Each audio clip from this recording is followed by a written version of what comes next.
Students, okay, just a second. Yeah. We are here with another topper stock at SOMP. Uh, this will cater to the students of students community of SOMP who are interested in UP PCS. First of all, lots of congratulations to you. आपने 11th rank लाया है UP PCS में. Thank you बहुत so बड़ी much. achieve. Finally, एक लंबे सफर का आपको परिणाम एक अच्छा परिणाम मिला. जी बिल्कुल. So kindly tell us something about this journey. सो मेरा नाम क्षितिज द्विवेदी है, जैसे कि आप लोग को पता है, एंड मैंने रैंक 11 प्राप्त किया है. सो मैं बेसिकली लखनऊ से हूँ एंड मेरा ग्रेजुएशन बीआईटी मेसरा रांची से हुआ है इन मैकेनिकल इंजीनियरिंग. एंड मैंने ऑटोमोबाइल सेक्टर में फिर 2 साल काम भी किया है. And then 2016 and I started preparation for UPSC and UPPCS both. And फिर मैंने 2017 में पहला अटेम्प्ट दिया था, both in UPPCS and UPSC. And मैंने प्रीलिम्स निकाला एंड मेंस भी लिखा दोनों का, बट समहाउ मैंने दोनों मेंस मेरे नहीं हुए. And 2018 was my second attempt in UPPCS. And option तो मेरा फिलॉसफी है UPPCS में एंड UPSC में भी. हाँ. So आप 2016 से continuously both side UPSC as well as UPPCS दोनों के एज वेल एज साथ में UPPCS चल रही.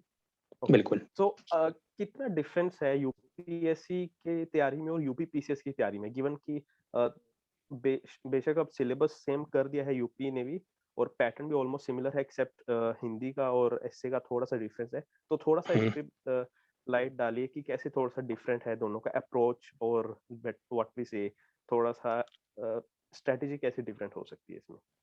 ओके, सो पहले स्टेप जो प्रीलिम्स है उसमें ही थोड़ा सा डिफरेंस है कि फैक्ट्स एंड फिगर्स को आपको याद रखना है.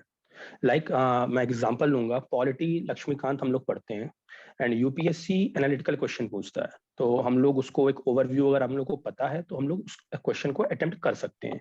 बट पीसीएस में आर्टिकल वाइज क्वेश्चन आते हैं. लाइक इस आर्टिकल में ये मेंशन्ड है, शेड्यूल में अगर थर्ड शेड्यूल में प्रेसिडेंट की ओथ मेंशन्ड है कि नहीं. सो एक बहुत ही निटिग्रिटीज में छोटे छोटे पॉइंट्स आपको पता होने चाहिए. तो एक बेसिक डिफरेंस यहाँ पे आता है प्रीलिम्स में. एंड मेंस में अपार्ट फ्रॉम हिंदी और एसे मुझे नहीं लगता है कि कुछ अब डिफरेंस ज्यादा बचा है. बट हाँ, आप अटेम्प्ट कैसे कर रहे हो, आंसर राइटिंग में थोड़ा सा डिफरेंस है. तो वो मैं इवेंचुअली बताऊंगा कि कैसे जो है आंसर राइटिंग में डिफरेंसेस हैं दोनों UPSC and UPPCS both. Okay, तो अगर हम ये कहें कि यूपीएससी में हमें थोड़ा सा कंसेप्चुअली एनालिटिकल होना जरूरी है, जबकि UP PCS be state PCS तो हमें थोड़ा फैक्चुअल साइड में थोड़ा सा ज्यादा क्लियर होना चाहिए उसके बारे में. बिल्कुल बिल्कुल सही बात है ये, क्योंकि अगर आप देखिए सारे subjects, even history, geography and polity या साइंस या एनवायरनमेंट, सब में आपको थोड़ा सा फैक्चुअल साइड पता होना चाहिए, जो कि आप अगर जैसे यूपीएससी वाला एस्पिरेंट होता है वो एक ओवरलुक ले लेता है एंड उसके लिए वो इंपॉर्टेंट नहीं लगता या फिर कोई भी इतना याद नहीं रख सकता है. बट अगर आप एक स्ट्रेटजी वाइज पढ़ रहे हो एंड आपने सही बुक्स रेफर की हुई है तो दोनों में आप एक, मैंने लाइक यूपीएससी मेंस के टाइम पे ही 2017 का प्रीलिम्स हुआ था यूपीपीसीएस का. एंड मैंने लाइक क्योंकि ज्यादा टाइम नहीं था, सितंबर में प्रीलिम्स था, अक्टूबर में मेंस था, तो मैंने उस टाइम पे भी प्रीलिम्स क्रैक किया. एंड 2018 में भी सेम स्टोरी थी, तो मैंने उस टाइम पे भी प्रीलिम्स क्रैक किया. सो अगर आप ढंग से पढ़ रहे हो स्ट्रेटजी वाइज तो डिफरेंस नहीं आएगा. ठीक है, तो चलिए फिर हम ऐसे स्टेप बाय स्टेप चलते हैं. पहला थोड़ा सा जैसे प्रीलिम्स है, तो प्रीलिम्स में थोड़ा सा रिसोर्सेज कौन से फॉलो किए जाने चाहिए, ओके. अगर प्रैक्टिस करना है तो टेस्ट सीरीज का थोड़ा सा, और करंट अफेयर्स को अप्रोच कैसे करना है, कितने समय के लिए समय का करंट अफेयर्स किया जाए यूपी के लिए, तो वो उस पर थोड़ा सा आप बताइए. ठीक है, सो अगर हम लोग प्रीलिम्स की बात करते हैं तो स्टैंडर्ड्स किताबें जो हमारी हैं, लाइक अगर मैं सब्जेक्ट वाइज चलता हूँ तो पहले लेट्स टेक पॉलिटी. अगर हम लोग पॉलिटी देखते हैं तो उसमें लक्ष्मीकांत बुक सबको ही पढ़ते हैं एंड आप कितनी नंबर ऑफ टाइम्स उसको रिवाइज किए हुए हो सबके अलग अलग होते हैं. किसी ने 10 बार पढ़ी, किसी ने 15 बार पढ़ी, किसी ने 20 बार पढ़ी है. बट अगर आपको पीसीएस में थोड़ा सा आर्टिकल वाइज या फिर फैक्ट्स पे ध्यान देना है तो उसकी एक घटना चक्र भी आती है, पतली सी है, ज्यादा मोटी नहीं है. पॉलिटी की घटना चक्र वो प्रीवियस ईयर क्वेश्चंस होते हैं बेसिकली उसमें. में, आप उसको रेफर कर सकते हो। तो उससे एक आपको आइडिया लग जाता है कि अच्छा अगर ये क्वेश्चन आ रहे हैं तो मुझे इस टॉपिक पे भी फोकस रखना है। लाइक चैप्टर्स के एंड में उनकी टेबल बनी हुई है आर्टिकल्स वाली लक्ष्मीकांत में, लोग उसको स्किप कर देते हैं, बट नहीं, आपको स्किप नहीं करना, आपको उसके आर्टिकल्स पढ़ने हैं। लाइक पंचायती राज में रिजर्वेशन किस के प्रोविजंस किस आर्टिकल में मेंशन्ड है, ये आपको पता होना चाहिए। तो इसके लिए अगर आपने प्रैक्टिस के लिए अगर आपको प्रैक्टिस चाहिए तो घटना चक्र की प्रीवियस ईयर क्वेश्चंस हैं, आप उसको लगाइए, उससे आपको प्रैक्टिस मिल जाएगी। सिमिलरली आपके साइंस के जो क्वेश्चंस होते हैं उसकी भी घटना चक्र आती है, आप उससे प्रैक्टिस कर सकते हैं। फिर नेक्स्ट इन्वायरमेंट की भी है घटना चक्र, बट इन्वायरमेंट की घटना चक्र की कोई जरूरत नहीं है। अगर आपने शंकर आईएएस का जो है इन्वायरमेंट पढ़ा हुआ है तो आप आराम से उसको डुएबल क्वेश्चंस हो जाते हैं उससे। सबसे जो इंपॉर्टेंट आता है वो आता है history and geography. History and geography में अगर आपने old NCERTs R S Sharma and Satish Chandra medieval and spectrum अगर मॉडर्न इंडिया की आपने अच्छे से पढ़ी हुई है तो आपको घटना चक्र करने की जरूरत नहीं है, क्योंकि क्वेश्चंस आपसे हो जाएंगे। और ऐसा भी नहीं है कि आपको 150 क्वेश्चंस करने होते हैं पूरे, आपको 150 क्वेश्चंस आते हैं, अगर आपने 100+ क्वेश्चन सही कर लिए हैं तो आपका सिलेक्शन हो जाएगा। सिमिलरली आपके ज्योग्राफी में भी अगर आपने 7th ऑनवर्ड्स एनसीईआरटीज फॉलो कर रखी हैं, 7th 8th 9th 10th 11th 12th, तो आपको घटना चक्र करने की जरूरत नहीं है। बेसिकली बस पॉलिटी में क्योंकि आर्टिकल्स नहीं याद होते हैं, एंड साइंस एंड टेक क्योंकि वो बहुत वास्ट है, तो उसके लिए आप रेफर कर सकते हो। रेस्ट अगर आप यूपीएससी के पैटर्न देखते हो तो अगर आपने स्टैंडर्ड बुक्स कर रखी हैं एनसीईआरटीज की तो उसके लिए कोई जरूरत नहीं है आपको पढ़ने की। फिर आपके 150 क्वेश्चंस में आते हैं, थोड़ा सा यूपी स्पेसिफिक भी आता है, आपको यूपी स्पेसिफिक भी पता होना चाहिए। उसकी एक पतली सी उसकी एक पतली सी हिंदी का बेसिक वर्जन आता है, बट अभी तो उसका इंग्लिश ट्रांसलेशन भी अवेलेबल है। परीक्षा वाणी करके एक किताब है, और उसमें हर चैप्टर के एंड में लाइक 15 to 20 क्वेश्चंस होते हैं ऑप्शन वाइज। अगर आपने उनको ही लगा लिया, मान लीजिए आपने पूरी बुक नहीं पढ़ी और आपने सिर्फ उनको भी लगा लिया है, तो भी आपको एक यूपी का ओवरव्यू मिल जाता है। और उससे आपके यूपी के जो क्वेश्चंस है 20 क्वेश्चंस जनरली आते हैं, या फिर हो सकता है ना भी आए, तो अगर वो आ रहे हैं तो आपके उनसे सॉल्व हो जाएंगे। ये रही आपकी यूपी स्पेसिफिक परीक्षा वाणी की क्वेश्चन सॉल्व करने की। रही बात करंट अफेयर्स की, अब करंट अफेयर्स कहाँ से किया जाए। बेसिकली जैसे हम लोग हिंदू पढ़ते हैं या फिर इंडियन एक्सप्रेस कोई भी एस्पिरेंट पढ़ता है, तो यूपी स्पेसिफिक कोई कोई न्यूज़ेस आती हैं, लाइक स्कीम्स आई, योगी जी ने कुछ स्कीम्स लॉन्च किया, या फिर कोविड के टाइम पे कैसे यूपी ने परफॉर्म किया, उस पे थोड़ा सा अगर आपने एम्फेसिस रखा हुआ है, आपके ध्यान में है, तो वेल एंड गुड, आप उसके टच में बने हुए हो। या फिर आपके लास्ट में प्रीलिम्स के एक मंथ पहले घटना चक्र की एक दृष्टि का वर्जन आता है, जो कि आपका एक ईयरली कंपाइलेशन होता है, और उसके साथ एक पतली सी दृष्टि और आती है। 2 बुकलेट का फॉर्म आता है। पतली वाली बुकलेट में स्टैटिक पोर्शन होता है, एंड मोटी वाली जो मैगजीन होती है वो आपकी एक ईयरली कंपाइलेशन होता है। इंग्लिश और हिंदी दोनों में अवेलेबल है, ऐसा कोई डरने की जरूरत नहीं कि हिंदी है तो कैसे पढ़ा जाए, बट आपको दोनों में अवेलेबल होता है वो। तो करंट अफेयर्स आप वहां से भी कर सकते हैं। तो सारी चीजें आपकी इस समय मार्केट में अवेलेबल हैं, और अगर आपको पता है कि मुझे ये किताबें पढ़नी है और ये मटेरियल्स रिफर करने हैं, तो आपका प्रीलिम्स में 100+ क्वेश्चंस आप आराम से स्कोर कर सकते हैं। ओके। तो हाँ। अगर हम इसकी बात करें कि जैसे हम यूपीएससी में अगर देखें तो वहाँ पे हम्म, इकोनॉमिक सर्वे और बजट का बहुत इंपॉर्टेंट रोल है। क्वेश्चन बिल्कुल बेशक 2 या 3 ही आते हो, कभी हो सकता ना भी आए, बट वो बिल्कुल। इंडिस्पेंसेबल कहा जाता है यूपीएससी के लिए। तो उसको ठीक स्टेट है। पीएससी के लिए, यूपी के लिए, तो उसको किस तरह से टैकल किया हाँ, जाए? इकोनॉमी के लिए आपको कोई अलग से बुक रेफर करने की जरूरत नहीं है। इकोनॉमी जैसे आप नॉर्मल, मैं जो पढ़ता था, जैसे मैंने विजन की मंथली पढ़ रखी है अगर, तो उससे डुएबल हो जाता है। रेस्ट आपके जो ईयरली कंपाइलेशन आएगा उसमें यूपी का बजट होगा, एंड इकोनॉमी में बहुत ही इजी क्वेश्चन पूछते हैं, लाइक जीडीपी क्या है एंड यूपी का बजट कितना है। तो एक ओवरऑल अगर आपने पढ़ रखा, थोड़ा बहुत भी देख रखा है, 3-4 पॉइंट्स यूपी बजट के, तो भी वो क्वेश्चंस डुएबल हैं। रेस्ट उसके अलावा कोई अलग से बुक पढ़ने की आपको जरूरत बिल्कुल नहीं है इकोनॉमी के लिए, अगर आपने करंट फॉलो कर रखा है इकोनॉमी का तो। ओके। और अगर हम बात करें मैपिंग की, प्लेसेस इन न्यूज़ जैसे ये है, या फिर हम्म कुछ रिपोर्ट्स वगैरह इन न्यूज़ में रहती हैं, कमेटीज इन न्यूज़ हम्म रहती हैं, तो इसको हम्म भी वो प्रॉपरली इसको फॉलो करना जरूरी है जिस तरह से यूपीएससी में किया जाता है? क्योंकि अब जो तरीके से पैटर्न इनका चेंज हुआ है 2018 ऑनवर्ड्स, तो अब इन्होंने पूछना स्टार्ट किया है थोड़ा बहुत analytical questions, and even like आपके ये हेरिटेज स्कीम्स में यूपी की कौन से सिटीज हैं तो थोड़ा सा ये उस पे क्योंकि कंपटीशन बढ़ रहा है तो उनको भी क्वेश्चंस का लेवल बढ़ाना पड़ेगा। तो उसके लिए आपको थोड़ा बहुत एफर्ट लगाना पड़ेगा यूपी का देखने के लिए कि यूपी में लाइक कितने नेशनल पार्क्स हैं, कहाँ कहाँ क्या क्या खासियत है, स्टेट में जितने भी सिटीज हैं कहाँ कहाँ क्या क्या बनता है।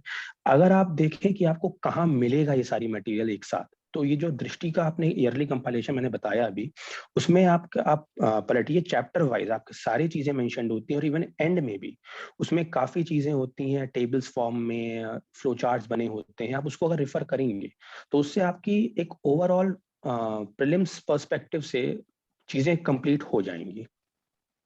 ओके ओके, ठीक है। तो ये तो हो गई जीएस प्रीलिम्स जीएस की बात। अगर Yes, हम प्रीलिम्स में सी सेट का भी पेपर होता है यूपी हाँ। में भी, तो हम्म, वो भी क्वालिफाइंग ही है मेरे हिसाब से।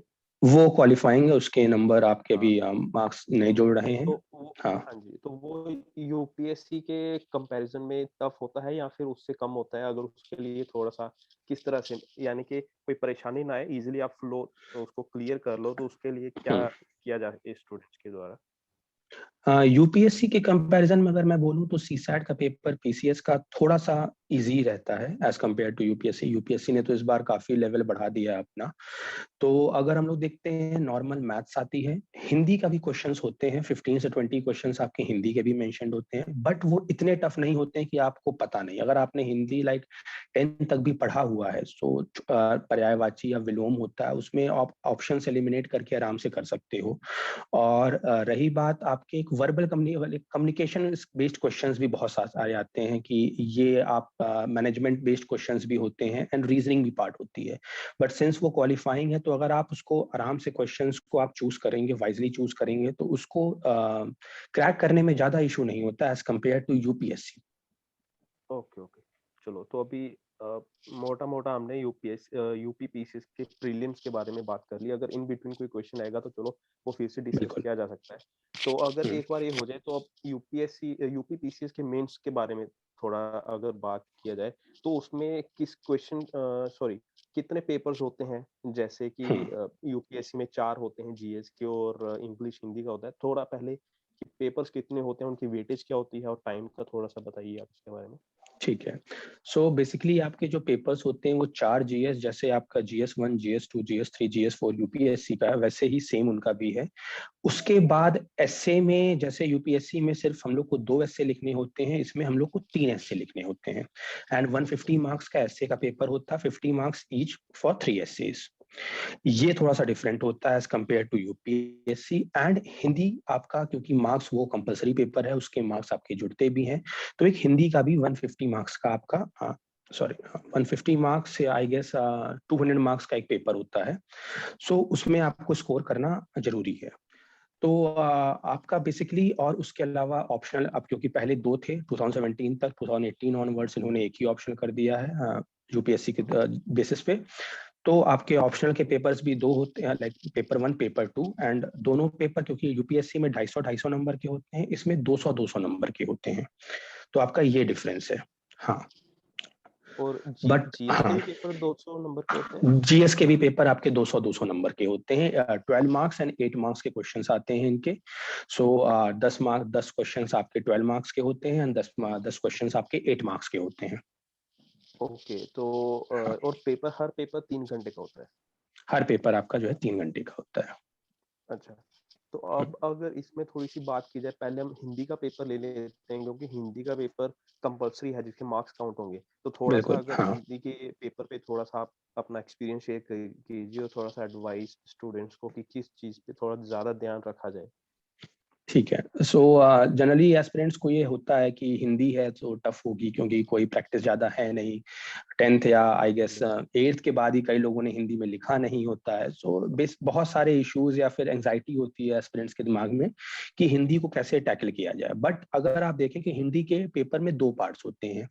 एक आपका कॉम्प्रिहेंशन एंड लेटर राइटिंग होता है, और उसके बाद आपका एक ग्रामेटिकल पार्ट होता है जिसमें आपके विलोम और सेंटेंस करेक्शन आता है बेसिकली, या फिर आप one word for each sentence, एक पूरे सेंटेंस को वन वर्ड में कैसे लिखना है वो होता है, सेंटेंस करेक्शन शुद्धिकरण आता है। तो 70 मार्क्स का आपका कॉम्प्रिहेंशन एंड लेटर राइटिंग होती है, शायद 80 मार्क्स का आपका रेस्ट ऑफ द पेपर होता है। तो इसको भी टैकल करने के लिए कि आपको पहले तो कॉम्प्रिहेंशन एंड लेटर राइटिंग में पता होना चाहिए कि कैसे उसको हैंडल करना है। लेटर राइटिंग के लिए मैं सजेस्ट करूंगा कि या तो आप क्योंकि एक लेटर राइटिंग के नोट्स आते हैं बेसिकली, 6 टाइप के लेटर होते हैं, उनको कैसे उनकी डेफिनेशन है, कैसे उनके बीच में डिफरेंसेस हैं एंड कैसे उनका पैटर्न है, इसकी भी एक पतली सी बुकलेट आती है जेरोक्स के फॉर्म में, जो मैंने मुखर्जी नगर जाके लिया था। I guess old Rajendra Nagar में ये अवेलेबल नहीं है, क्योंकि मुखर्जी नगर एरिया है उन लोगों का, पीसीएस ग्रुप, पीसीएस वालों का, सो वहां पे वो बहुत आराम से अवेलेबल हो जाती है जिसको भी चाहिए। सो वो जेरोक्स के फॉर्म में आती है, उसमें सारे लेटर्स के डेफिनेशन, सारे लेटर्स का पैटर्न एंड डिफरेंसेस इन कि इस लेटर और इस लेटर में डिफरेंस क्या है वो होता है मेंशन। एंड क्वेश्चंस में वो डायरेक्टली पूछते हैं कि ये लेटर और इसका पैटर्न बताइए, कि कैसे, इसका क्या डेफिनेशन है और ये कैसे लिखा जाता है। तो जनरली लोगों को क्या लगता है कि हम लोग अपने मन से लिख देंगे, डेफिनेशन है एक बार पढ़ लिया ठीक है, वहां पे हम जाके उसको व्याख्या कर देंगे। बट मेरा सजेशन है कि जो उसकी डेफिनेशन है उसको, क्योंकि 6 ही डेफिनेशन है, ज्यादा डेफिनेशन आपके पास है नहीं, उसको याद कर लीजिए, क्योंकि उसकी वर्डिंग थोड़ा सा टफ होती है, उसको याद कर सकते हैं अगर, तो आप याद कर लीजिए। उसके पैटर्न को ढंग से, जैसे ही वो लिखा हुआ है वैसे ही उसको लिखना होता है, वहां पे आप अपने मन से नहीं कुछ भी बना सकते हैं। सो लेटर, आपके 2 लेटर्स आते हैं 10 नंबर के, अगर आपने बहुत अच्छा लिख लिया तो 6-7 मार्क्स आप वहां से स्कोर निकाल सकते हैं। रही बात कॉम्प्रिहेंशन की, तो कॉम्प्रिहेंशन क्या होता है कि उसको पहले तो आप समझिए कि कॉम्प्रिहेंशन में वो कहना क्या चाह रहा है। उसमें आप बेसिकली आपका एक व्याख्या आती है कि क्या कहना चाह रहा है, टाइटल देने को आता है, और एक क्वेश्चन होता है कि उसी गद्यांश से कि ये कुछ एक बात पूछ लेते हैं वो।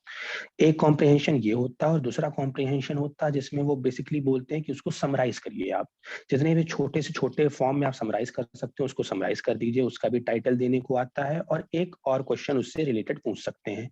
नॉर्मल सिंपल लैंग्वेज में भी अगर आपने लिखा हुआ है तो भी आपको नंबर्स मिलते हैं, लेकिन आपको लिखना सही होगा। अगर वो पूछा है व्याख्या करने को तो आपको व्याख्या ही करनी है, अगर वो बोला है समराइज करने को तो उसमें व्याख्या नहीं करनी है। लोगों को लगता है कि हमको बहुत ही high fi English Hindi use करनी चाहिए, बहुत अच्छे वर्ड्स यूज करने चाहिए, लेकिन नहीं, अगर आपने ढंग से हिंदी लिखी हुई है, मात्राएं सही हैं, तो आपकी हिंदी में कॉम्प्रिहेंशन और लेटर राइटिंग में कोई दिक्कत नहीं आने वाली है। और कॉम्प्रिहेंशन को तो कोई बुक्स रेफर करने की जरूरत भी नहीं है, लेटर राइटिंग का मैंने बता दिया है। रही जो रेस्ट जो पार्ट है हमारा, उसमें हमको कैसे स्कोर करना है वो हमको देखना है। 70 मार्क्स का वो आता है, उसमें 2 किताबें आती हैं, एक होती है हरदेव बाहरी की किताब और एक हृदयनाथ पांडे की किताब आती है। इसमें आपको सारे विलोम, सारे लाइक आपका ईडियम्स एंड फ्रेजेस सब आपको आराम से उसमें मिल जाएंगे। One word sentence, sentence correction कैसे होता है, इवन इसमें लेटर राइटिंग के भी फॉर्मेट्स दिए गए हैं। तो स्टूडेंट्स और एस्पिरेंट्स उसको अगर रेफर करते हैं और उसको थोड़ा सा ट्राई करिए कि 2-3 बार रिवाइज कर लो, क्योंकि वहां पे याद नहीं आता कि यार इस वर्ड का विलोम ये तो नहीं है, कहीं ये तो नहीं है। तो बेसिकली यह कि आपको ढंग से उसको प्रिपेयर करना है। इन 2 बुक से आप पूरा हिंदी का पेपर आराम से सॉल्व कर सकते हैं। ठीक है, तो इसमें हिंदी में हमें 3-4 मुख्य बातों पे ध्यान देना है, जैसे कि ग्रामेटिकली करेक्ट हो, हम सही रहें, बिल्कुल, बिल्कुल, जिस जो चीज पूछी गई है उस पे ध्यान दिया जाए, मन की बात बिल्कुल, नहीं नहीं की जाए। और बिल्कुल, बाकी किस, जैसे अगर लेटर टाइप क्या है उस पे ध्यान दिया जाए, क्योंकि 6 अलग अलग टाइप्स की बिल्कुल। हैं, तो हमें पता होना चाहिए हुँ, कि एग्जैक्टली किसके बारे में पूछा जा रहा है। तो हमें इस बिल्कुल। पे भी, मतलब कि इसको लाइटली नहीं लेना है। अगर सिलेक्शन चाहिए, अगर मेंस क्लियर करना है, क्योंकि इसका वेटेज है, काउंट हो रहा है, मार्क्स काउंट हो रहे हैं, तो लाइटली ना लेके थोड़ा सा एफर्ट डाल के इसको भी इजीली टैकल किया जा सकता है। बिल्कुल, क्योंकि पहले ये था कि लोग प्रीवियस ईयर क्वेश्चंस देखते थे हिंदी के, उसमें 2 या 3 लेटर्स पे ही एम्फेसिस रहता था आयोग का, एंड वही 2 या 3 लेटर्स हर साल आ जाते थे, तो लोगों को लगता था कि यार 2 या 3 लेटर पढ़ लो, काम हो जाएगा। बट 2018 ऑनवर्ड्स इन्होंने वो लेटर्स भी पूछने शुरू कर दिए जो पहले नहीं पूछे जाते थे। सो 2018 मेरा था पहला दूसरा अटेम्प्ट था, उसमें मैंने हर लेटर्स को फॉर्मेट वाइज अच्छे से प्रिपेयर किया था, तो मुझे कोई दिक्कत नहीं हुई। तो मेरा यही सजेशन होगा कि आप सारे लेटर्स के अच्छे से फॉर्मेट और उनकी डेफिनेशंस को प्रिपेयर करिए, ताकि जो भी पूछें वो, और जैसा पूछा गया है कंटेक्स्ट वाइज, उसको आपको वैसे ही लिखना है। ठीक है। तो इसमें जैसे यूपीएससी में इंग्लिश का लैंग्वेज पेपर होता है, वो नहीं होता है इसमें इंग्लिश का वो लैंग्वेज नहीं पेपर होता ना? है इसमें, हाँ वो नहीं होता है लैंग्वेज पेपर। तो चलो, अब हम अगर एस्से की बात करें, क्योंकि 3 एस्से हैं, 3 घंटे के अंदर ही लिखने हैं, वेटेज हम्म 50-50 ईच है। तो ऐसा हम्म है कि 3 सेट ऑफ एस्सेज आएँगे, तो हम्म उसमें जैसे एक पर्टिकुलर सेक्शन, अगर सेक्शन 1 में देखें तो उसमें लिमिटेड एरियाज़ पे क्वेश्चन पूछे जाते हैं, या फिर ऐसा होता है कि बिल्कुल स्पेसिफिक सेक्शन में स्पेसिफिक टाइप ऑफ क्वेश्चंस पूछे जाते हैं?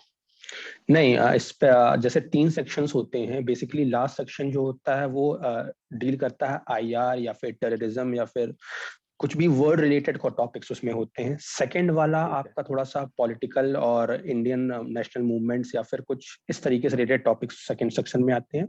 और फर्स्ट सेक्शन आपका थोड़ा सा फिलोसफिकल लिटरेचर बेस्ड मीन्स थोड़ा सा आपको लगेगा कि ये टॉपिक्स कहीं पढ़े नहीं है, कहीं दिखे नहीं है बड़े, हुँ, जिसको फिलोसफिकल टर्म्स में हम लोग बोल सकते हैं कि इसको फिलोसफिकल टॉपिक्स होते हैं, वो आते हैं आपके सेक्शन 1 में। सो ठीक है। तीनों सेक्शन से आपको एक एक चूज करना होता है, एंड आप वो चूज करें जो आप लिख पाए ढंग से। ऐसा नहीं है कि ये बहुत ही कॉमन है, सब लोग इस पे लिख देंगे, मुझे मार्क्स नहीं मिलेगा, उससे मतलब नहीं है।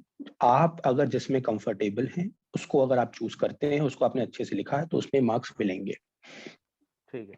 तो अगर जैसे सेक्शन 1 की बात करें, क्योंकि अभी हमने देखा है यूपीएससी भी अब बहुत ज़्यादा फिलोसॉफिकल टॉपिक्स पूछने लग गया है। क्योंकि जो बाकी टॉपिक्स हैं सोशियो इकोनॉमिक वाले, वो हर कोई तैयार करता ही है, और करंट अफेयर को अगर फॉलो कर रहे हैं, तो हमारे पास मटेरियल भी होता है, हमारे पास डायमेंशंस भी होते हैं।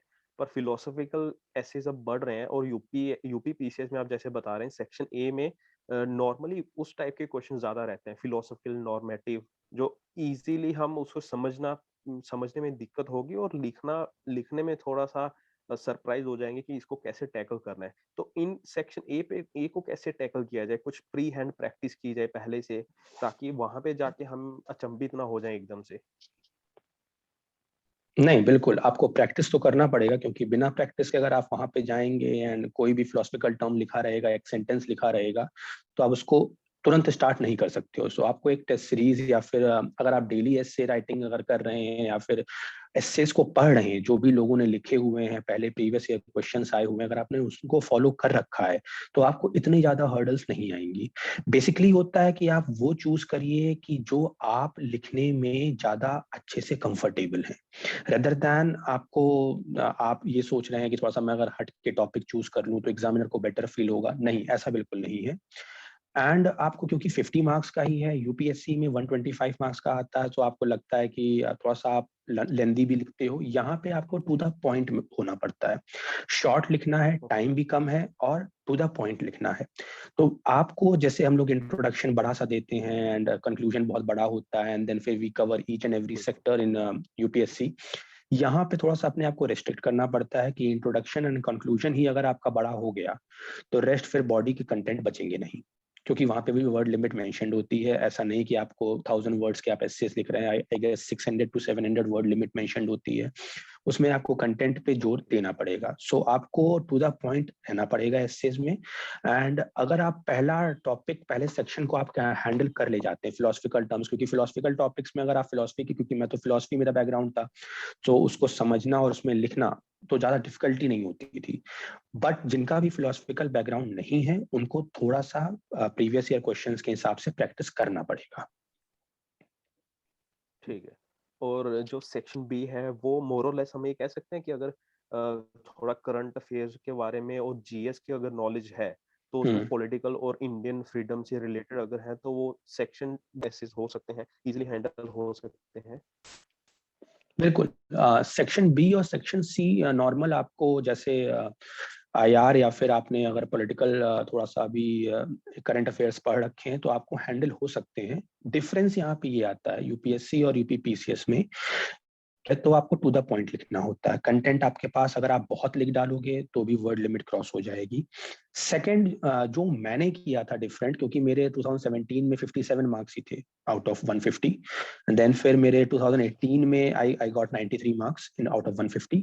सो जो एरर मुझे रियलाइज हुआ कि मैंने किया 2017, क्योंकि मेरा फर्स्ट अटेम्प्ट था और यूपीएससी के जस्ट यूपीएससी दे रहा था, तो मैंने सारे स्कीम्स एंड बड़ी बड़ी बातें की, मैंने उसको लिंक किया वर्ड रिलेटेड चीजें से, इस कंट्री में होता है तो हमको यहाँ भी करना चाहिए, बट मुझे लगा कि वो कहीं बैकफायर कर गया मेरे लिए। एंड 57 मार्क्स देख के तो मुझे लगा कि हो सकता है मेरा ऐसे चेक ही ना हुआ हो। सो बट मेरे अंदर भी कुछ दिक्कतें थी जो उस ऐसे में मुझे लगी, कि फिर रेक्टिफाई मैंने किया कि मैंने स्कीम्स बेसिकली यूपी की दिखानी स्टार्ट की। लाइक 2018 में क्वेश्चन आया था कि Gandhi's relevance in modern times. ये आपका यूपीएससी में भी क्वेश्चन था कि गांधी के ऊपर रेलिवेंस आया था 2019। सो इन्होंने भी वही चीज पूछी थी, एंड जो मैंने ऐसे यूपीएससी में लिखा था वो ऐसे ना लिख के मैंने उसका कंटेंट में ट्वीक किया और मैंने यूपी दिखाना स्टार्ट किया कि लाइक अगर one district one product scheme UP government ने लॉन्च की है, सो इट्स बिकॉज कि हर छोटी छोटी जगहों पे एक इंडस्ट्री बनाई जाए और वहां से ही एम्प्लॉयमेंट जनरेट किया जाए। ये गांधी का विजन था। सो इसको मैंने लिंक किया यूपी गवर्नमेंट से। देन फिर अगर आप डीपीएसपी में बात करते हैं कि मिल्क कैटल्स और की बात होती है कि ढंग से अगर उनको रखा जाए, तो यहाँ पे भी गौशाला बनवाई जा रही है। सो रेदर देन मैंने बात करना एग्जांपल्स ऑफ द वर्ड या एग्जांपल्स नेशनल एग्जांपल्स के, मैंने यूपी के एग्जांपल्स देना स्टार्ट किए। यूपी की स्कीम्स पे मैंने फोकस रखा। इंट्रोडक्शन में भी मैंने ये सोचा कि अगर यूपी दिख जाए तो ज्यादा बेटर होगा। सो बेसिकली अगर आप करंट अफेयर्स पढ़ रहे हो तो यूपी में अगर आप ऐसे लिख रहे हो तो उसमें यूपी का कंटेंट आपका होना चाहिए। रदर देन आपको नंबर मिल जाएंगे, बट अगर आपको ढंग के मार्क्स चाहिए तो यूपी स्कीम्स, यूपी के एग्जाम्पल्स आपको फोकस करना पड़ेगा उस पर। ठीक है, तो मतलब कि एक जो लार्जर पिक्चर हम लिख रहे हैं, तो उसमें अगर हम ये डेलिबरेटली हम इस चीज का ध्यान रखें कि यूपी का पर्सपेक्टिव अगर आ जाए, एनरिचमेंट में आ जाए, तो वो एक अलग यूनिक पॉइंट आपका निकल सकता है और वहां पे आपको एक एडेड नंबर मिल सकते हैं। बिल्कुल बिल्कुल बिल्कुल। ठीक है, तो अब अगर हम बात करते हैं जीएस की, तो थोड़ा सा जीएस के बारे में, क्योंकि चार ऑप्शनल जो चार जीएस पेपर है वो यूपीएससी वाले ही हैं। सिर्फ बिल्कुल नंबर का एक थोड़ा सा है कि वो 200 नंबर का आता है, बाकी टाइम लिमिट सेम है। तो थोड़ा सा आप ये ब्रॉडली बता दीजिए कि सोर्सेस मोर और लेस वही होंगे, पर आप थोड़ा सा स्ट्रेटजी का और ये बता दीजिए कि क्वेश्चंस के किस टाइप के क्वेश्चंस पे फोकस करना जरूरी है। इतना डीप और इतने एनालिटिकल क्वेश्चंस का ध्यान रखना जरूरी है जैसा यूपीएससी में पूछा जा रहा है, या फिर थोड़ा सा बेसिक क्वेश्चंस की तरफ थोड़ा सा उसको एलिमेंट्री चीजें कवर की जाए? ओके। सो जीएस 1, 2, 3 एंड 4 इतने एनालिटिकल नहीं है जितना यूपीएससी में है, एंड टू द पॉइंट पूछते हैं। बहुत ही छोटे छोटे टॉपिक्स जो मुझे मतलब आप जब पढ़ते हैं तो आपको रियलाइज नहीं होगा कि अच्छा इस पे भी क्वेश्चन आ सकता है, बट वो आता है। लाइक हिस्ट्री या नेशनल मूवमेंट में ये कुछ भी पूछ सकते हैं कि impacts of British empire on agriculture system of India. बहुत छोटा सा पॉइंट है, लेकिन आपके पास 5 से 6 पॉइंट्स आपके पास रेडी होने चाहिए। टू द पॉइंट्स अगर आप लिख रहे हो तो ज्यादा फर्क पड़ता है। इसमें डिफरेंस ये आता है जीएस 1 में, क्योंकि ये 12 नंबर के क्वेश्चन होते हैं और 8 नंबर के क्वेश्चन होते हैं। पहले तो आप 12 नंबर के क्वेश्चन अटेम्प्ट करो, जिससे कि उसमें आपको क्योंकि स्कोरिंग अच्छी हो सकती है, रदर देन आप 8 नंबर क्वेश्चन में जा रहे हो। पहला डिफरेंस यहाँ पे आएगा। सेकंड, आपको यूपीपीसीएस में थोड़ा सा ये करना होगा कि फ्लो चार्टिंग एंड डायग्राम्स पे फोकस रखना पड़ेगा। अगर वो पूछते हैं कुछ भी, लाइक हम लोग के टाइम में करंट्स का क्वेश्चन आया कि how many currents are there, cold currents, hot currents कैसे होते हैं, क्यों होते हैं। सो कंटेंट लोग के लिखने के बाद अगर आप उसको थोड़ा सा डायग्रामेटिकली दिखा पा रहे हो, सारा वर्ड डायग्राम मत बनाओ, बट अगर ब्लॉक्स या फ्लो चार्ट के फॉर्म में भी आप दिखा ले रहे हो तो एक अच्छा इंपैक्ट डालता है। थर्ड थिंग, आपका यूपी के क्वेश्चंस पे भी वो आप फोकस रख रहे हैं। लाइक 2 क्वेश्चन आपके 8 मार्क्स में, 2 या 3 क्वेश्चन आपके 12 मार्क्स में वो यूपी स्पेसिफिक पूछ रहे हैं। सो इस पे भी आपको यूपी का मैप, यूपी के एरियाज, यूपी के ज्योग्राफी, यूपी का कल्चर एंड यूपी के डिफरेंट एस्पेक्ट्स आपको पता होने चाहिए। क्योंकि अगर आप, ये तो वो सब लोग बोलते हैं कि सारे क्वेश्चन अटेम्प्ट करो, बट अटेम्प्ट करना और उसमें अटेम्प्ट ढंग से करने में डिफरेंस होता है। कुछ भी लिख दोगे आप तो नंबर आपको नहीं मिलने वाले हैं। सो जो मैंने प्रीलिम्स के टाइम पे, क्योंकि ये होता है प्रीलिम्स अलग नहीं है, मेंस अलग नहीं है, दोनों कंबाइंड है। अगर आप प्रीलिम्स एक साथ सब कुछ लेके चलोगे तो आराम से हो जाएगा। परीक्षा वाणी जो किताब मैंने बताई थी प्रीलिम्स पर्सपेक्टिव से यूपी स्पेसिफिक, उसमें आप देखोगे कि चैप्टर वाइज सारी चीजें mention, geography of UP, climate of UP, आपके history of UP, culture of UP, folk dance, सारी चीजें आपको वहां से मिल जाएंगी। तो वो यूपी स्पेसिफिक क्वेश्चंस को अटेम्प्ट करने के लिए सबसे बेस्ट बुक है।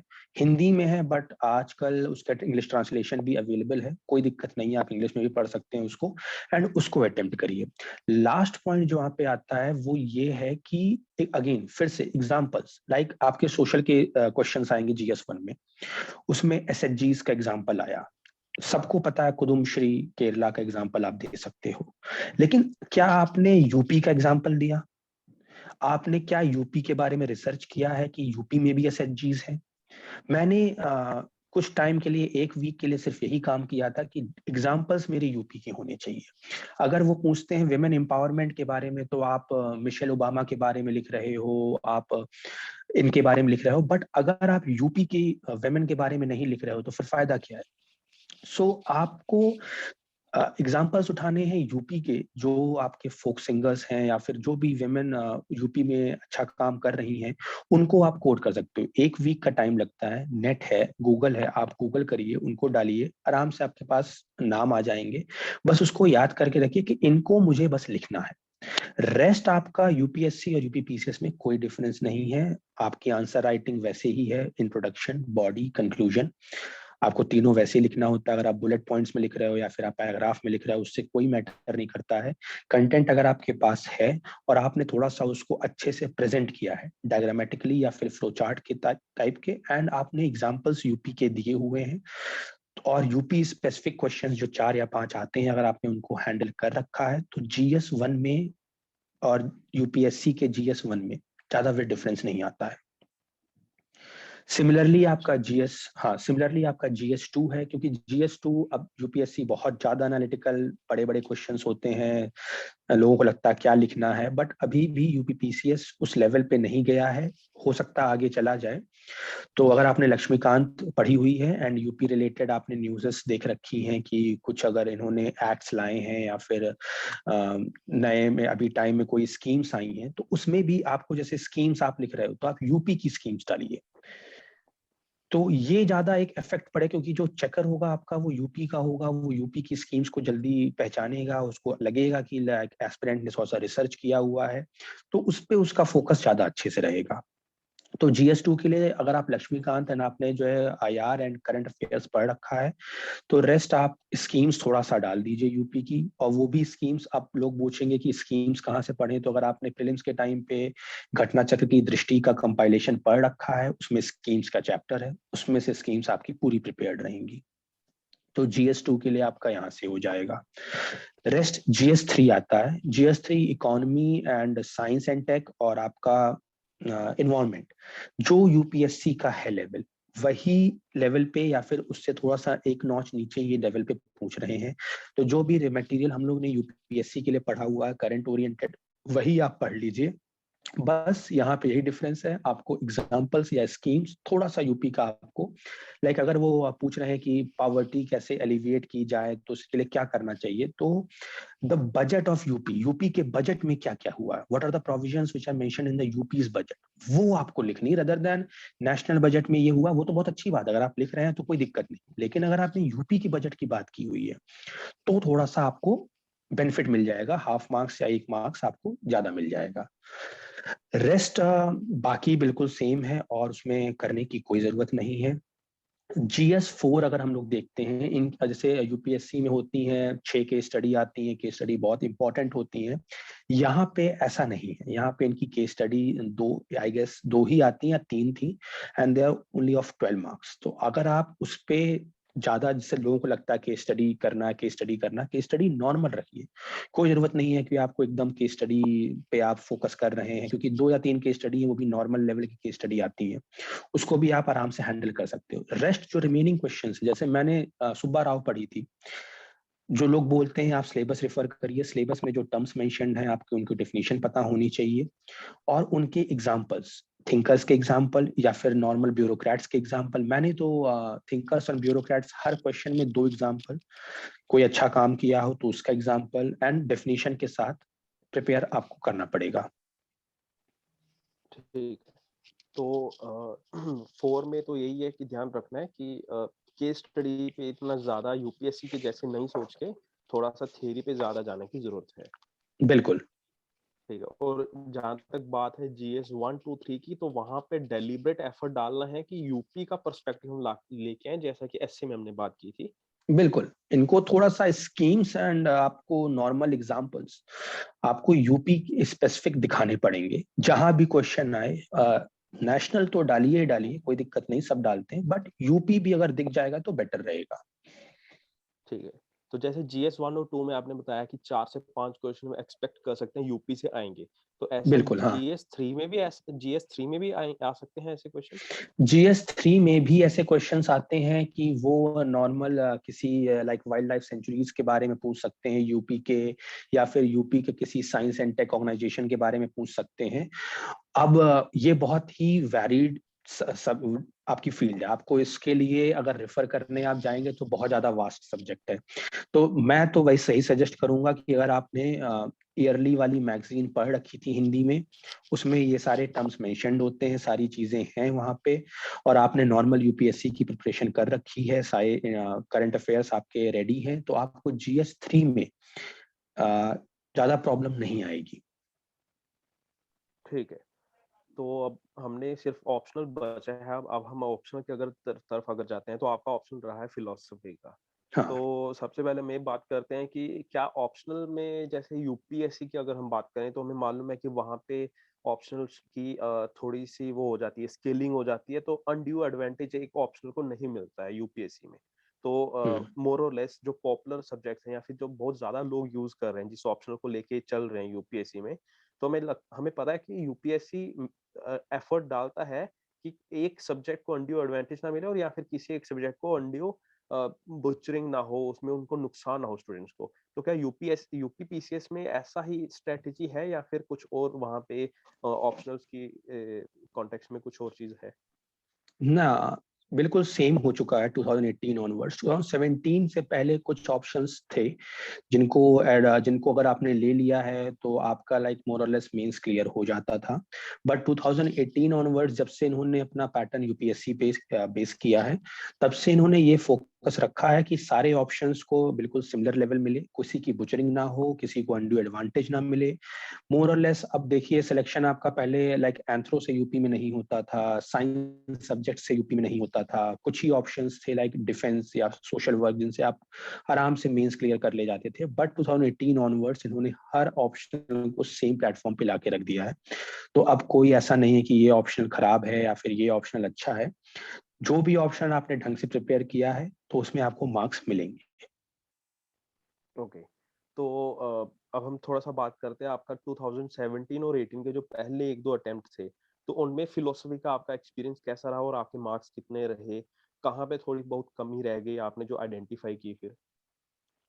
ओके, 2017 में मेरा पहला अटेम्प्ट था एंड मेरा पेपर 1 में 125 मार्क्स थे आउट ऑफ 200, क्योंकि यहाँ पे 200 मार्क्स का ही पेपर होता है, 250 नहीं।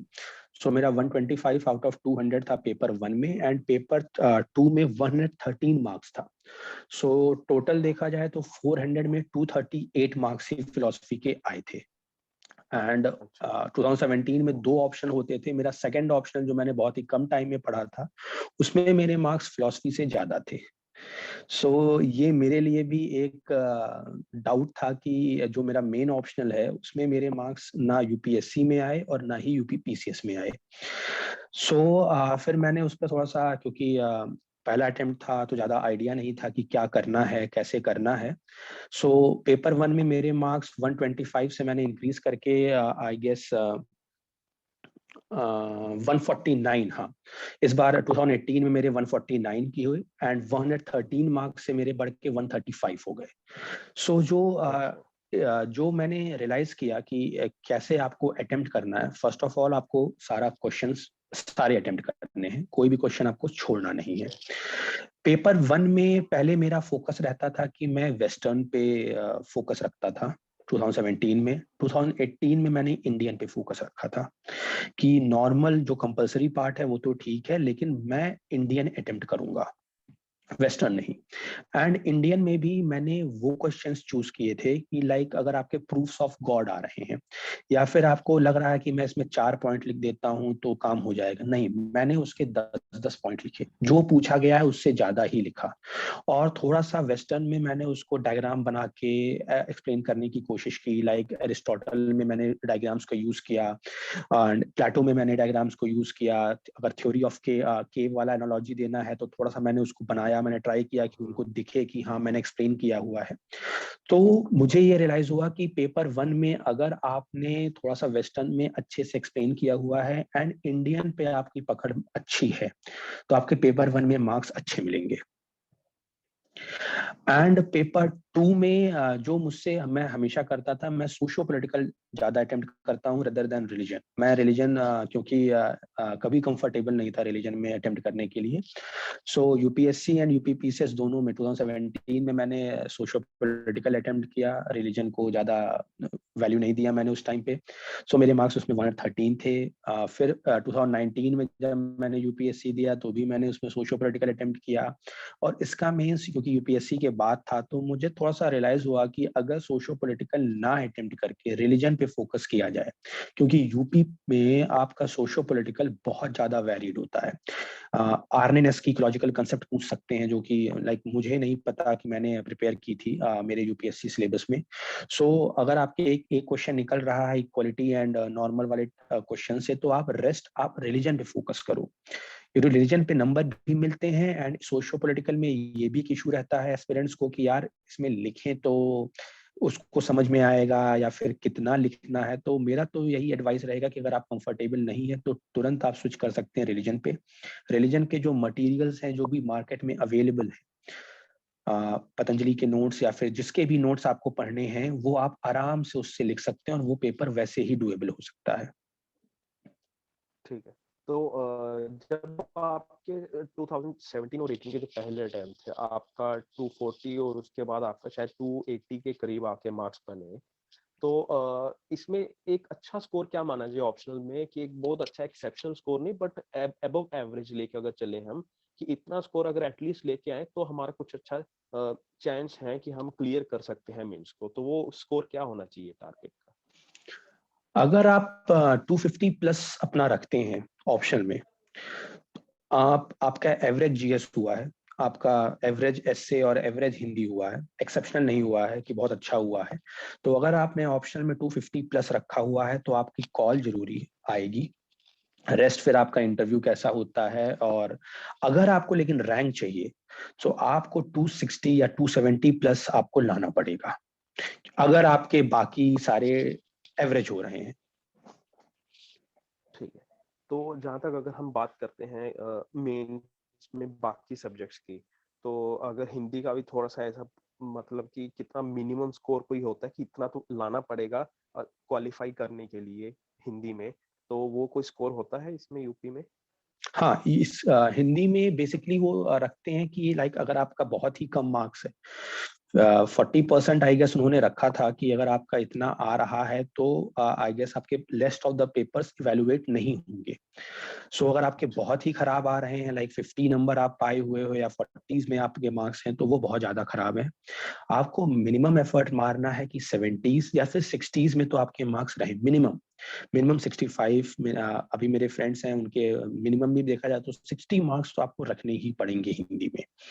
रेस्ट आपके हाईएस्ट कुछ भी जा सकते हैं, 110 तक हाईएस्ट मिलता है। तो अगर आपने एक एवरेज परफॉर्मेंस रखना चाहते हैं तो आपको 80 से 90 के बीच में आप आराम से स्कोर कर सकते हैं हिंदी में। ठीक है। ठीक है। तो बाकी अगर जैसे बात इसकी की जाए अगर एसए पेपर की, तो एसए पेपर में आपके क्या स्कोर रहे थे पहले पहले दो अटेम्प्ट में? पहले जैसे मैंने बताया, पहले अटेम्प्ट में मेरे एसए में 57 मार्क्स थे एंड सेकेंड अटेम्प्ट में मेरे एसए में 93 मार्क्स हुए। सो आप अगर नॉर्मल स्कोर मानेंगे तो normal score is like 85, highest around 110 इसमें भी मिलते हैं। सो आप कोशिश करें, मतलब जो भी एस्पिरेंट हैं वो कोशिश करें कि जो है हर तीनों एसए में नॉर्मल तीनों एसओ को इक्वल वेटेज दें। ऐसा नहीं कि कोई एक सेक्शन खराब है चलो काम चलाओ टाइप्स लिख दिया है, वैसे नहीं करना। आपको तीनों पे इक्वल वेटेज देना, जिससे कि आपके मार्क्स तीनों अगर इक्वली आते हैं 85 प्लस, बहुत अच्छे मार्क्स हैं। सिमिलरली मेरे हिंदी में पहले अटेम्प्ट में 90 थे, सेकंड अटेम्प्ट में मैंने उसको इंक्रीज करके 100 किया। तो अगर आप नॉर्मल एवरेज देखना चाहते हैं तो 85, या फिर अगर आपको हाईएस्ट में आना है तो 100 प्लस आपको स्कोर करना पड़ेगा। ठीक है। और जो जीएस के पेपर है तो हम्म। उनमें एक किस रेंज का इंश्योर करना, अगर उस टारगेट को लेके चलें कि एटलीस्ट इतने स्कोर आए तो आपका फेयर चांस हो जाएगा कि आप मेंस क्लियर कर सकते हैं इजीली। ओके, सो अगर आप जीएस में देखें तो 100 प्लस कोई एक ऐसा पेपर होता है जो आपका बहुत अच्छा होता है। कुछ लोगों का GS1 बहुत अच्छा होता है, कुछ लोगों का GS2 बहुत अच्छा होता है, कुछ लोग नेचुरली ही इथिक्स के पेपर को अच्छा करते हैं, उनको उनका मींस फ्लो ही ऑफ ऐसा बना होता है कि GS4 उनका आराम से निकल जाता है। या कुछ लोगों को साइंस एंड टेक में इंटरेस्ट है, इन्वायरमेंट में इंटरेस्ट है, तो उनका GS3 अच्छा जाता है। अगर आपका कोई एक पेपर बहुत अच्छा जा रहा है, आपने 125 130 में आप मार्क्स ला पा रहे हैं, तो रेस्ट पेपर में अगर आप 100 प्लस में हैं तो आपका सिलेक्शन पक्का है। लेकिन अगर आप सब में एवरेज 90s में लेके बैठे हुए हैं तो फिर उसमें दिक्कत हो सकती है। आप हर एस्पिरेंट को ये ट्राई करना चाहिए कि 100 प्लस तो स्कोर बने ही बने, सारे क्वेश्चंस अटेम्प्ट हों। जहां ना कुछ आता हो वहां पे भी ट्राई करें कि उस मोमेंट में कुछ इम्प्रोवाइज करके लिखने का फ्लो चार्ट्स बना दें, नहीं कुछ आ रहा तो डायग्राम बना दें, उसको उससे समझाने की कोशिश करें। हाफ मार्क्स भी अगर आपको मिल रहा है उस क्वेश्चन में तो उसको जरूर लें। और 100 प्लस 110 मार्क्स आपके एवरेज हैं, 120 मार्क्स अगर आप ला रहे हैं तो आपके बहुत अच्छे हैं, फिर तो आपकी रैंक डेफिनेटली आने वाली है। सो ट्राई यही करना चाहिए कि 100 प्लस आपके स्कोर रहे जीएस में। ठीक। तो क्योंकि टाइम तो 3 घंटे ही है हर एक पेपर का, पर एसए का 150 का और बाकी सारे पेपर 200 मार्क्स के हैं, तो टाइम हाँ, मैनेजमेंट क्या कोई इशू होने वाला है, या फिर जिनका फर्स्ट टाइम है तो उनको थोड़ा सा होगा कि क्या टाइम मैनेजमेंट का कोई इशू होगा हमें? टाइम मैनेजमेंट, क्योंकि 20 क्वेश्चन ही आते हैं आपके यूपीएससी में भी और 20 क्वेश्चन ही आते हैं आपके यूपीपीसीएस में भी। स्कोर कम होता है उनका, 8 मार्क्स होता है, 12 मार्क्स होता है। तो जैसे हम लोग ने यूपीएससी में कर रखा है कि फर्स्ट आवर में आपको 6 क्वेश्चन या 7 क्वेश्चन, नेक्स्ट 1 घंटे में आपको 7 क्वेश्चन, फिर नेक्स्ट 1 घंटे में, जैसे भी लोग डिवाइड करते हैं, अगर आपने वैसे डिवीजन कर रखा तो टाइम मैनेजमेंट का जीएस में तो कोई इशू नहीं होता है। फोकस हम लोग को 12 मार्क्स क्वेश्चन पे ही ज्यादा रखना चाहिए। रेस्ट अगर हम एसए की बात करते हैं तो जैसे मैंने पहले ही बताया कि कंटेंट आपको कम रखना है, टू दी पॉइंट आपको एसए लिखना है, क्योंकि आपको वर्ड लिमिट में भी रहना है। सो एसए भी अगर आप देखें तो उसमें भी आपको ज्यादा कुछ टाइम मैनेजमेंट का इशू नहीं होगा। लेकिन अगर हाँ आप टॉपिक से भटकते हैं, आप ये चाहते हैं कि मुझे बहुत ज्यादा आता है इस सेक्शन में, मैं अच्छे से लिख दूं, वो गलत है। तीनों सेक्शंस को इक्वल वेटेज, और तीनों सेक्शंस में टू दी पॉइंट, कंटेंट एकदम लिमिटेड, और आपको वर्ड लिमिट एडहेयर करनी है। ठीक है। तो अब अगर ऑप्शनल में थोड़ा सा एक कुछ निटी ग्रिटी पे अगर आप कुछ बताना चाहें, स्टूडेंट्स को एडवाइस हो कि यूपी में लेके चल रहे हैं तो यूपीएससी से थोड़ा सा अलग कैसे ऑप्शनल को थोड़ा सा अगर टैकल करना है, उसमें कोई पॉइंट्स याद रखने हैं स्पेशली फिलोसफी ऑप्शनल के लिए? ओके, फिलोसफी ऑप्शनल में बेसिकली अगर आपको देखना है तो इंडियन आपको अच्छे से याद होनी चाहिए। अगर आप ये सोच रहे हो कि मैं वहां पे बना के कुछ ऐड करके पॉइंट्स लिख लूंगा, तो ये गलत है।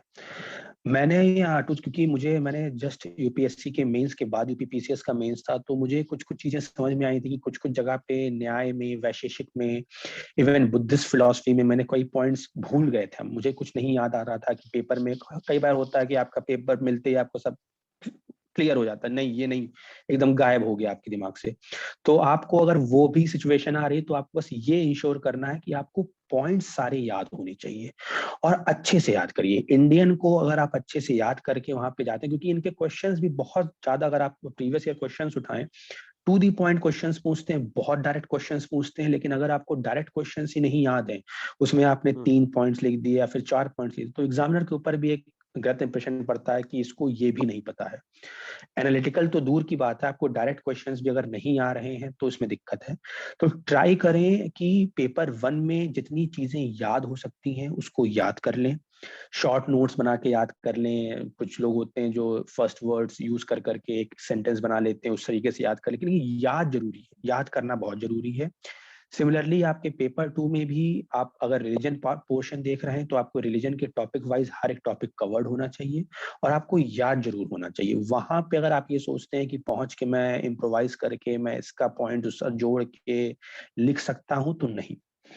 बाकी आपका बॉडी, कंटेंट, कंक्लूजन, इंट्रोडक्शन करना, बॉडी और कंक्लूजन, वो आपका जैसे आप लिखते हो बुलेट पॉइंट्स लिखना है या पैराग्राफ लिखना है। क्रिटिसिज्म बहुत जरूरी है। अगर आप क्रिटिसाइज कर रहे हो, लाइक आपने चारवाक फिलोसफी लिखा है तो उसको क्रिटिसाइज जरूर करें। वेस्टर्न फिलोसफी से भी यूज करें, उस वेस्टर्न थिंकर्स को भी लाएं कि जो है even in the western philosophy also we see this. तो उनको लगेगा कि आपको ये तो नॉलेज है ही चारवाक की, बट आपको वेस्टर्न का भी नॉलेज है। उसी क्वेश्चन में उनको आपने वेस्टर्न का भी नॉलेज अपना दिखा दिया। सो लाइक हम लोग कंक्लूजन में उसको अपना एक व्यू पॉइंट भी रखते हैं, तो आप अपना व्यू पॉइंट भी उसको एंड में दें कि हाँ मुझे ये लगता है क्योंकि इस फिलॉसफी में या लाइक फला फला फिलॉसफी में ये बात मेंशन्ड है।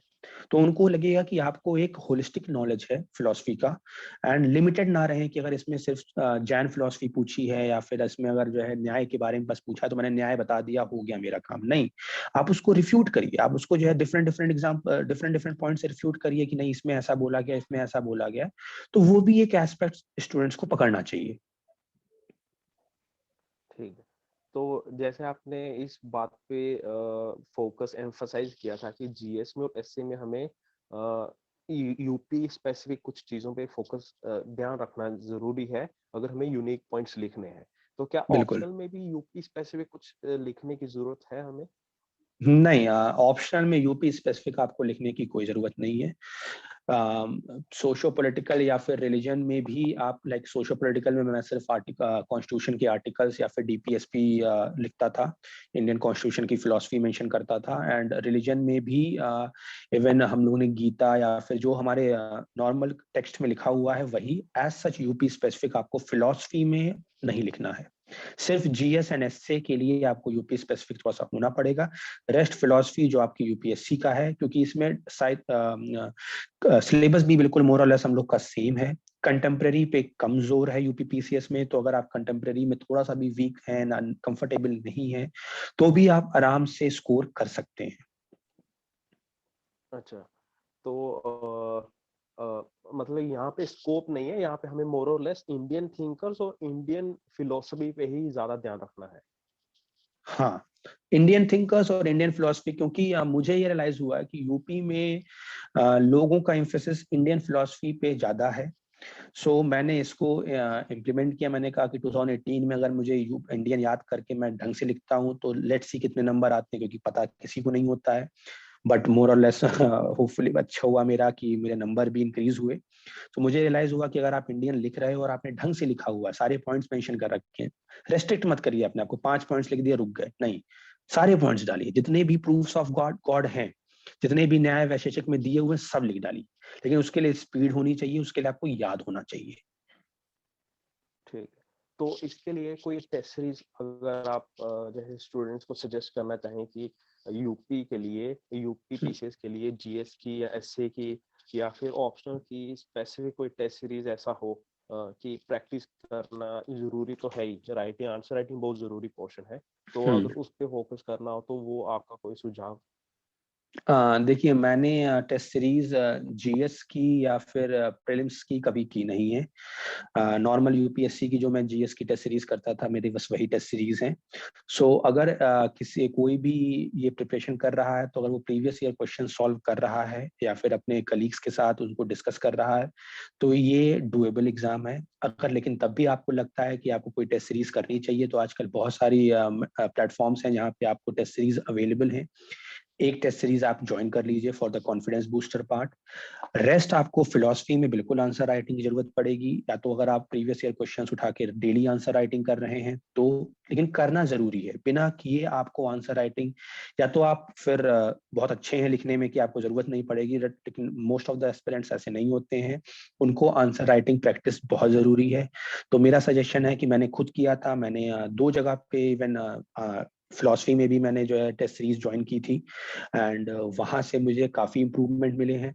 सो अगर आपको करना है, सो आप इस आंसर राइटिंग के लिए टेस्ट सीरीज बहुत जरूरी है। तो फिलोसफी ऑप्शनल एंड जीएस के लिए ठीक है, रेस्ट प्रीलिम्स के लिए कोई जरूरत नहीं है कोई टेस्ट सीरीज करने की।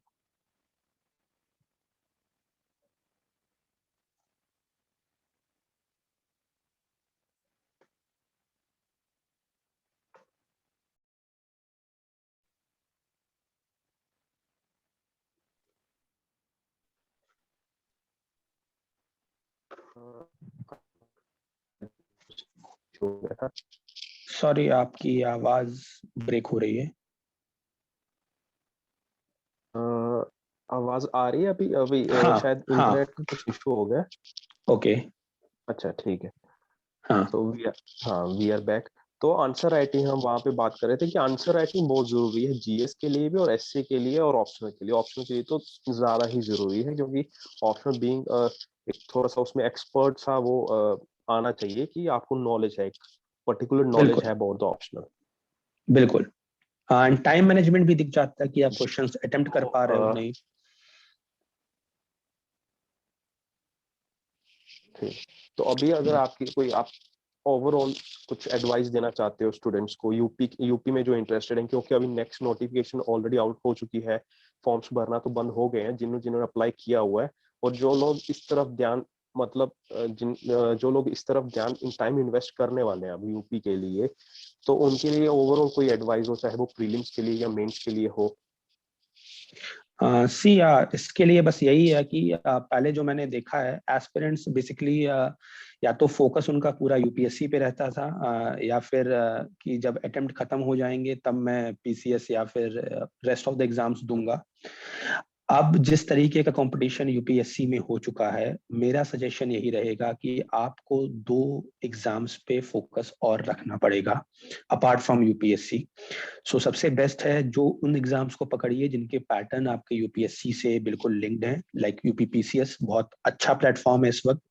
काफी सारी भी सीट्स आ रही हैं एंड प्रोसेस बहुत ही इन्होंने स्ट्रीमलाइन किया हुआ है एंड ट्रांसपेरेंसी एंड इवन जल्दी भी रिजल्ट्स निकाल रहे हैं। पहले के इश्यूज थे, रिजल्ट्स बहुत लेट आते थे, लोगों ने इसीलिए ज्यादा भरते नहीं थे, बट अब इन्होंने काफी स्ट्रीमलाइन किया और बहुत जल्दी जल्दी रिजल्ट्स आ रहे हैं। पढ़ने में ज्यादा कुछ डिफरेंस नहीं है, सारी चीजें सेम है जो आपने यूपीएससी के लिए की हुई है, स्टैंडर्ड बुक्स और स्टैंडर्ड मटेरियल। आपको बस जो करना है वो थोड़ा सा यूपी स्पेसिफिक होना है। यूपी के मैप्स को एक, जैसे सब लोग वर्ल्ड के या फिर इंडियन फिजिकल या फिर इंडियन पॉलिटिकल लगाते हैं अपनी वॉल पे, एक छोटा सा यूपी का मैप भी लगा लीजिए। 75 डिस्ट्रिक्ट्स हैं, रोज देखेंगे अपने आप याद हो जाएंगी। इतनी कोई बड़ी, मुझे भी डर लगता था 75 डिस्ट्रिक्ट्स हैं कैसे याद होंगी, नहीं हो सकता, इट्स पॉसिबल नहीं है, कैसे करूं। बट उसी फ्रेम में उसी टाइम में मैंने भी वो किया है। सो एक तरीका है, मैंने बताया, जो भी आपकी किताबें हैं आप उनको रेफर करिए, जितना जल्दी से जल्दी आप उनको करेंगे सॉल्व उतना ही आपके लिए बेटर हो, क्योंकि 13 जून को आई गेस पीसीएस है एंड देन सब 27 जून को आपका यूपीएससी जी। है। सो डिफरेंस ज्यादा नहीं है, बट आपको थोड़ा सा यूपी स्पेसिफिक पार्ट पकड़ना होगा एंड फैक्ट्स पे आप ध्यान रखेंगे। तो अगर आपने ये 2 काम किया हुआ है तो प्रिपरेशन मोर और लेस दोनों की बिल्कुल सेम है।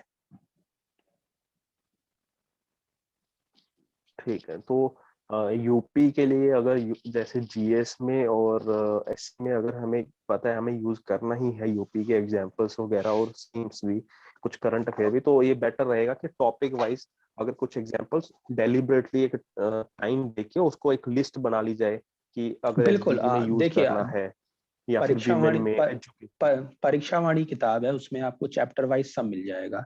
फोक सिंगर्स के नाम मेंशन्ड है, विमेन सिंगर्स के नाम, मालनी अवस्थी का नाम मेंशन्ड है। आपको आपने वही लिख दिया, कोई और आपको एग्जाम्पल नहीं याद आ रहा था, आपने मालनी अवस्थी का नाम डाल दिया, she is a folk singer in UP. आपको उससे फायदा मिला क्योंकि लोग यहाँ पे उनको जानते हैं। आप रेस्ट आप ट्रांसपोर्टेशन चैप्टर में या फिर एनर्जी सेक्टर में जो भी परीक्षा वाणी में चैप्टर वाइज दिए हुए हैं, हिंदी का है एंड लास्ट में क्वेश्चंस भी हैं उसके, आप सिर्फ अगर क्वेश्चंस भी कर लेते हैं तो भी आपको इतने कंटेंट मिल जाएगा यूपी का कि आपको ज्यादा जरूरत नहीं पड़ेगी कुछ और रेफर करने की। तो और इवन प्रीलिम्स में तो कई कई बार इनके क्वेश्चंस रिपीट हो जाते हैं, तो पहले तो रिपीट होते थे, अब इन्होंने ट्राई किया कि रिपीट ना हो, लेकिन कई कई बार क्वेश्चंस अभी भी रिपीट हो रहे हैं। तो प्रीवियस ईयर क्वेश्चंस देख लीजिए, जो यूपी के इस साल डिफरेंट कंडक्ट किया। लोग यूपीएससी में क्या करते हैं कि सीएपीएफ का पेपर निकालते हैं, वहां ये पूछा गया तो यहाँ भी पूछ सकते हैं। यूपीएससी ने जो भी एग्जाम्स लिए उसको पूछते हैं। तो इसी तरीके से थोड़ा सा यूपी पीसीएस में भी अगर आपने फोकस कर रखा है तो उसके भी जो कंडक्ट किए हुए एग्जाम्स के पेपर आप देखें तो ज्यादा बेटर रहेगा। आराम से डुएबल है, इतना कोई डरने या फिर अलग नहीं है। बट आपने अगर एक किताब 2 किताब और एक्स्ट्रा पढ़नी है, रेस्ट और कुछ नहीं है यूपी पीसीएस।